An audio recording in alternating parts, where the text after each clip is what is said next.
মুরলির তারিখ 23 এপ্রিল 2025। মুরলির শিরোনাম, এখন নাটক সম্পূর্ণ হতে চলেছে, ঘরে ফিরে যেতে হবে, কলিযুগের পরে আবার সত্যযুগের পুনরাবৃত্তি হবে, এই রহস্য সবাইকে বুঝিয়ে বলো। প্রশ্ন, আত্মা নিজের পার্ট প্লে করতে করতে ক্লান্ত হয়ে পড়েছে, ক্লান্ত হয়ে পড়ার কারণ কি?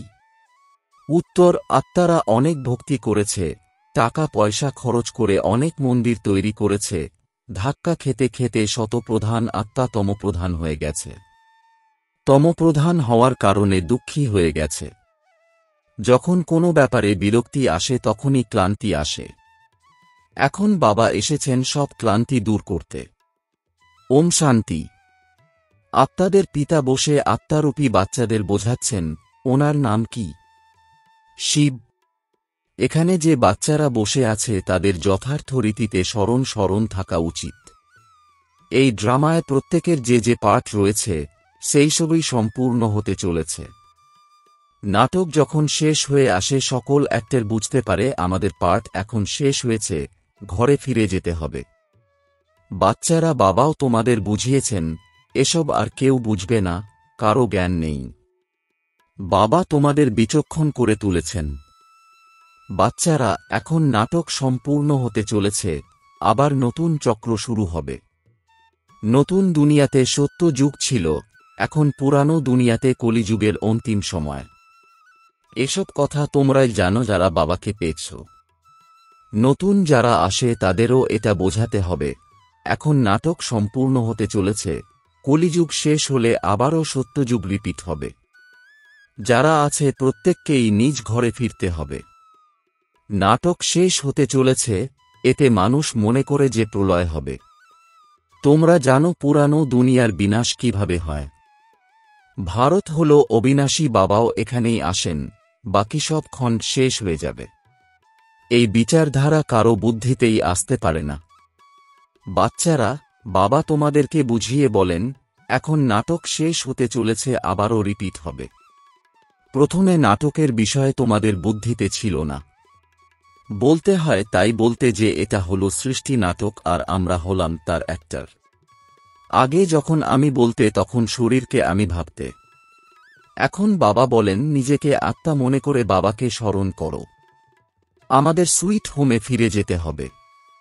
ওই নিরাকার দুনিয়াতে আমরা আত্মারা বাস করি। এই জ্ঞান কোনো মানুষের মধ্যে নেই।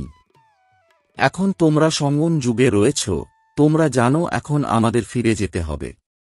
পুরানো দুনিয়া শেষ হওয়া অর্থাৎ ভক্তিও শেষ হয়ে যাওয়া।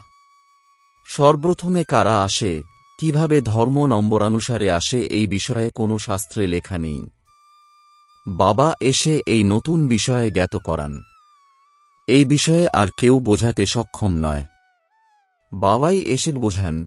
জ্ঞানের সাগর বাবা একবারই আসেন যখন নতুন দুনিয়া স্থাপনা, পুরানো দুনিয়ার বিনাশ ঘটার সময় হয়। বাবাকে স্মরণ করার সাথে সাথে চক্র বুদ্ধিতে থাকা উচিত। এখন নাটক সম্পূর্ণ হতে চলেছে, আমরা ঘরে ফিরে যাব। পার্ট প্লে করতে করতে আমরা ক্লান্ত হয়ে গেছি, টাকা পয়সাও খরচ করেছি, ভক্তি করতে করতে আমরা শতপ্রধান থেকে তমপ্রধান হয়ে গেছি। এই দুনিয়ায় পুরানো হয়ে গেছে। নাটককে পুরানো বলা যাবে না। নাটক কখনোই পুরানো হয় না। নাটক তো হল নিত্যনতুন, চলতেই থাকে। দুনিয়া কেবল পুরানো হয়, আমরা অ্যাক্টররা তমপ্রধান হয়ে দুঃখী হয়ে পড়ি, ক্লান্ত হয়ে পড়ি। সত্যযুগে এমনটা বলা হয় না। সেখানে কোনো ব্যাপারে ক্লান্ত হওয়া বা বিরক্ত হওয়ার কোনো প্রশ্নই নেই। এখানে তো অনেক রকমের বিরক্তি দেখা যায়। তোমরা জানো এই পুরানো দুনিয়া শেষ হবে। কোনো সম্বন্ধ ইত্যাদি স্মরণে আসা উচিত নয়। এক বাবাকেই স্মরণ করা উচিত, যাতে বিকর্ম বিনাশ হয়। বিকর্ম বিনাশ হওয়ার অন্য কোনো উপায় নেই। গীতাতেও মন্মনাভব শব্দটি লেখা রয়েছে, কিন্তু এর অর্থ কেউ জানে না। বাবা বলেন, আমাকে আর অবিনাশী উত্তরাধিকারকে স্মরণ করো। তোমরা বিশ্বের উত্তরাধিকারী অর্থাৎ মালিক ছিলে। এখন তোমরা আবার বিশ্বের উত্তরাধিকারী হতে চলেছ। সুতরাং কত খুশি থাকা উচিত। এখন তোমরা করিহীন থেকে হিরে তুল্য হতে চলেছ। এখানে তোমরা এসেইছ বাবার কাছ থেকে অবিনাশী উত্তরাধিকারী নিতে। তোমরা জানো, যখন কলা কম হতে থাকে তখন ফুলের বাগিচা সতেজতা হারিয়ে ফেলে। 2 কলা কম হয়ে গেছে, বাগিচা তার সতেজতা হারিয়েছে। এখন তো কাঁটার জঙ্গল হয়ে গেছে। তোমরা জান, দুনিয়ার আর কেউ জানে না। এই নলেজ তোমরা পেয়েছ। এ হলো নতুন দুনিয়ার জন্য নতুন নলেজ। নতুন দুনিয়া স্থাপন হচ্ছে। বাবা স্থাপনা করছেন। সৃষ্টির রচয়িতা বাবা। স্মরণও বাবাকেই করে থাক যে তুমি এসে স্বর্গ রচনা করো। সুখধাম রচনা করলে অবশ্যই দুঃখধাম বিনাশ হবে, তাই না? বাবা প্রতিদিনই বোঝান, তাকে ধারণ করে তারপর অন্যদেরও বোঝাতে হবে। সর্বপ্রথম বোঝাতে হবে আমাদের পিতাকে, যার কাছ থেকে অবিনাশী উত্তরাধিকার প্রাপ্ত হবে। ভক্তি মার্গেও গডফাদারকে স্মরণ করে বলে থাকে আমাদের দুঃখ হরণ করে সুখ প্রদান করো। সুতরাং বাচ্চারা, তোমাদের বুদ্ধিতে এই স্মৃতি থাকা উচিত, স্কুলে স্টুডেন্টদের বুদ্ধিতে নলেজ থাকে, নাকি ঘরে বাইরের বিষয়ের উপর থাকে। স্টুডেন্ট লাইফে রোজগারপাতির কোনো ব্যাপার থাকে না, শুধু স্টাডি স্মরণে থাকে। এখানে তো কর্ম করতে করতে গৃহস্থ পরিবারে থেকেই বাবা বলেন এই স্টাডি করো। এমন নয় যে বলবেন সন্ন্যাসীদের মতো ঘর পরিবার ছেড়ে দাও। এ হল রাজযোগ প্রবৃত্তি মার্গ। সন্ন্যাসীদের বলতে পারো তোমাদের হল হঠযোগ। তোমরা ঘরবাড়ি ছেড়ে চলে যাও, এখানে এসব নেই। এই দুনিয়া ভীষণ নোংরা, কিভাবে সব রয়েছে দেখলেই ঘৃণা হয়। বাইরে থেকে যখন পরিদর্শনে আসে তখন তাদের সুন্দর সুন্দর স্থান দেখানো হয়, দরিদ্র মানুষেরা কিভাবে দুর্গন্ধময় স্থানে বাস করে সেই সব দেখানো হয় না। এ তো নরক, কিন্তু তার মধ্যেও পার্থক্য তো আছে, তাই না? বিত্তবানরা কোথায় থাকে, গরিব কোথায় থাকে, সবই কর্মের হিসেব। সত্যযুগে এমন নোংরা সম্ভবই নয়। ওখানেও পার্থক্য থাকে, কেউ সোনার মহল তৈরি করবে, কেউ রূপার, কেউ আবার ইটের। এখানে তো কত খণ্ড, এক ইউরোপ তার কত খণ্ড। সত্য যুগে আমরাই শুধু থাকব, এটাও বুদ্ধিতে থাকলে উৎফুল্ল স্থিতি থাকবে। স্টুডেন্টদের বুদ্ধিতে স্টাডি স্মরণে থাকে, বাবা আর উত্তরাধিকার। সময় যে অল্প সেটা তো বোঝানো হয়েছে। ওরা তো বলে লক্ষ হাজার বছর, এখানে তো বিষয়ই হল 5000 বছরের। বাচ্চারা, তোমরা বুঝতে পেরেছ, এখন আমাদের রাজধানী স্থাপন হতে চলেছে। অবশিষ্ট দুনিয়া শেষ হয়ে যাবে। এসবই হল ঈশ্বরীয় অধ্যয়ন। বুদ্ধিতে যেন থাকে যে আমরা স্টুডেন্টস, ভগবান এসে আমাদের পড়াচ্ছেন। কতটা খুশি হওয়া উচিত। এটা কেন ভুলে যাও? মায়া বড় প্রবল, ভুল করিয়ে দেয়। স্কুলে সব স্টুডেন্টস পড়ছে, সবাই জানে ভগবান এসে আমাদের পড়াচ্ছেন। লৌকিক দুনিয়াতে অনেক রকমের বিদ্যাভ্যাস করানো হয়, অনেক টিচার্স পড়ায়। এখানে তো একজনই টিচার, একটাই স্টাডি। সহায়ক টিচার্স তো অবশ্যই প্রয়োজন। স্কুল একটা, বাকি সব হল ব্রাঞ্চেজ, পড়াচ্ছেন একজনই বাবা। বাবা এসে সবাইকে সুখ প্রদান করেন। তোমরা জানো অর্ধকল্প আমরা সুখে থাকব। সুতরাং এতেও খুশি হওয়া উচিত যে শিব বাবা আমাদের পড়াচ্ছেন।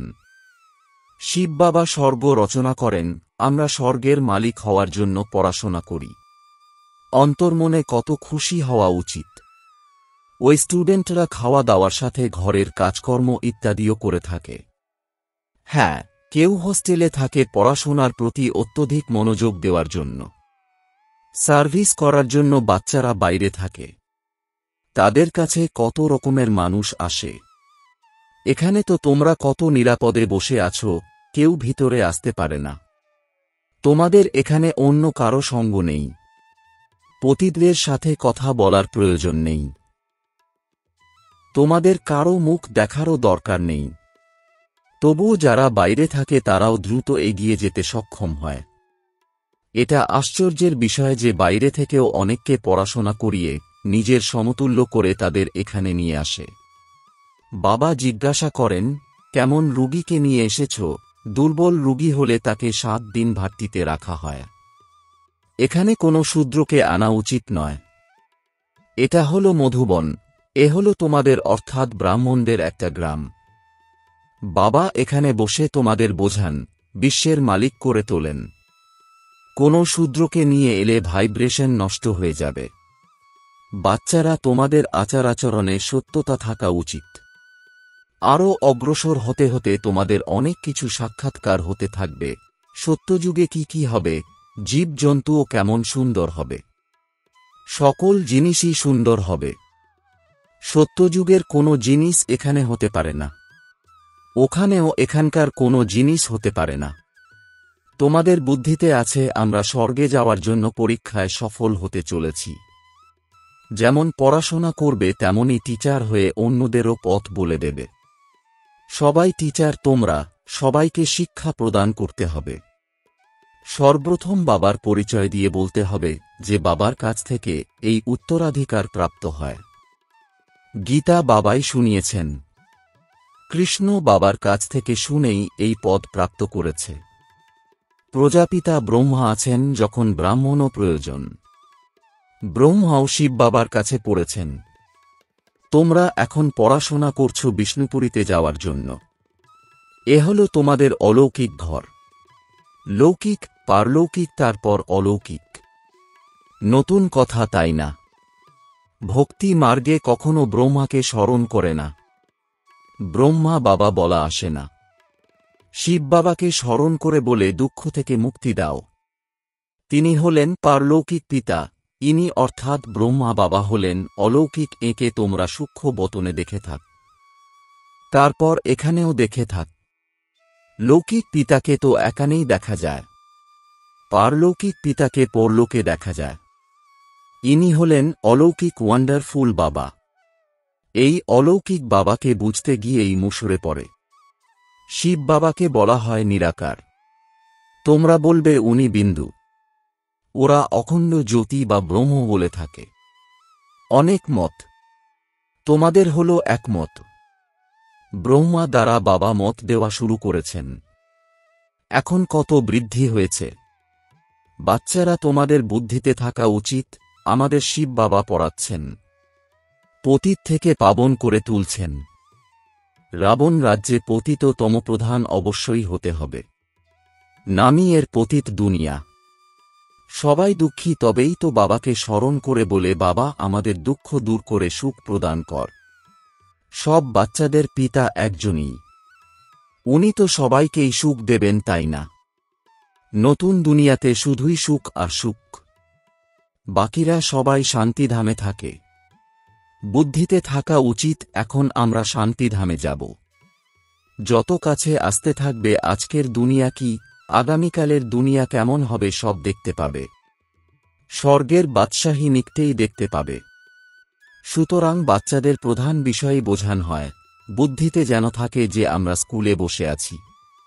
শিব বাবা এই রথের অর্থাৎ ব্রহ্মা বাবার সারথি হয়ে আমাদের শিক্ষা প্রদান করতে এসেছেন। ইনি ভগীরথ। বাবা অবশ্যই একবার আসবেন। ভগীরথের নাম কি এটাও কারো জানা নেই। এখানে তোমরা বাচ্চারা যখন বাবার সামনে বসো বুদ্ধিতে থাকে যে বাবা এসেছেন, আমাদের সৃষ্টিচক্রের রহস্য বোঝাচ্ছেন। এখন নাটক সম্পূর্ণ হতে চলেছে, আমাদের ফিরে যেতে হবে। এটা মনে রাখা কত সহজ, কিন্তু এটুকুও স্মরণ করতে পারো না। এখন চক্র সম্পূর্ণ হতে চলেছে, এখন আমাদের ফিরে যেতে হবে, তারপর আবার নতুন দুনিয়াতে এসে ভূমিকা পালন করতে হবে। তারপর আমাদের পরে অমুক অমুক আসবে। তোমরা জানো যে এই সম্পূর্ণ চক্র কিভাবে ঘোরে, দুনিয়া কিভাবে বৃদ্ধি পেতে থাকে। নতুন থেকে পুরানো, আবার পুরানো থেকে নতুন দুনিয়া সৃষ্টি হয়। বিনাশের জন্য প্রস্তুতি দেখতে পাচ্ছ। প্রাকৃতিক দুর্যোগ হবে। এ তো বোমা তৈরি করে রেখেছে, যখন কাজে তো লাগাবেই, তাই না? বোমা দ্বারাই এত ক্ষতি হবে যে তারপর মানুষের লড়াই করার প্রয়োজন পড়বে না। সেনা বাহিনী থেকে মুক্তি দেওয়া হবে এবং বোমা ফেলা অব্যাহত থাকবে। এত সব মানুষের চাকরি চলে গেলে অনাহারে মরতে হবে। এসবই ঘটতে চলেছে। তারপর সিপাইরা কি করবে? আর্থকোয়েক হবে, বোমা নিক্ষেপ হবে, একে অপরকে মারবে, অকারণে রক্তপাত, ভয়ঙ্কর খেলা তো হবেই। সুতরাং এখানে এসে যখন বসো তখন এইসব বিষয়ে মনোযোগী হওয়া উচিত। শান্তিধাম, সুখধামকে স্মরণ করতে থাকো। অন্তর্মনকে জিজ্ঞাসা করো আমার কি স্মরণে আসে। যদি বাবাকে স্মরণ না হয় তবে বুঝতে হবে বুদ্ধি নিশ্চয়ই এদিকে ওদিকে ছুটে বেরিয়েছে। বিকর্ম বিনাশ হবে না, পদও কম হয়ে যাবে। আচ্ছা, বাবার স্মরণে যদি না থাকতে পারো তবে চক্রকে স্মরণ করো, তাতেও খুশির মাত্রা বৃদ্ধি পাবে। কিন্তু শ্রীমতে না চললে, সার্ভিস না করলে বাপদাদার হৃদয়ে স্থান হবে না। সার্ভিস না করলে অন্যদেরকে বিরক্তি করতে থাকবে। কেউ কেউ তো অনেককে নিজের সমান করে বাবার কাছে নিয়ে আসে। বাবা দেখে খুশি হন। আচ্ছা, মিষ্টি মিষ্টি প্রশিক্ষার্থী বাচ্চাদের মাতাপিতা বাপদাদার স্মরণে স্নেহসুমন আর সুপ্রভাত। আত্মাদের পিতা তাঁর আত্মারূপী বাচ্চাদেরকে জানাচ্ছেন নমস্কার। ধারণার জন্যে মুখ্য সার: ১. সব সময় খুশিতে থাকার জন্য বুদ্ধিতে যেন ঈশ্বরীয় অধ্যয়ন আর শিক্ষা প্রদানকারী বাবা স্মরণ থাকে। পানভোজন ইত্যাদি সর্ব কাজ করতে করতেও ঈশ্বরীয় পঠন পাঠনে মনোযোগী হতে হবে। ২. বাপদাদার অন্তরে স্থান পাওয়ার জন্য শ্রীমত অনুসারে অনেককে নিজের সমতুল্য করে তোলার সার্ভিস করতে হবে। কাউকে বিরক্ত করা উচিত নয়। বরদান: অশরীরী ভাবের ইনজেকশন দ্বারা মনকে কন্ট্রোলকারী একাগ্রচিত্ত ভব। এর বিস্তার: যেরকম আজকাল যদি কেউ কন্ট্রোলে না আসে, খুব বিরক্ত করে, লম্ফঝম্প করে বা পাগল হয়ে যায় তো তাকে এমন ইনজেকশন লাগিয়ে দেয় যে সে শান্ত হয়ে যায়। এরকম যদি সংকল্প শক্তি তোমাদের কন্ট্রোলে না আসে তাহলে অশরীরী ভাবের ইনজেকশন লাগিয়ে দাও।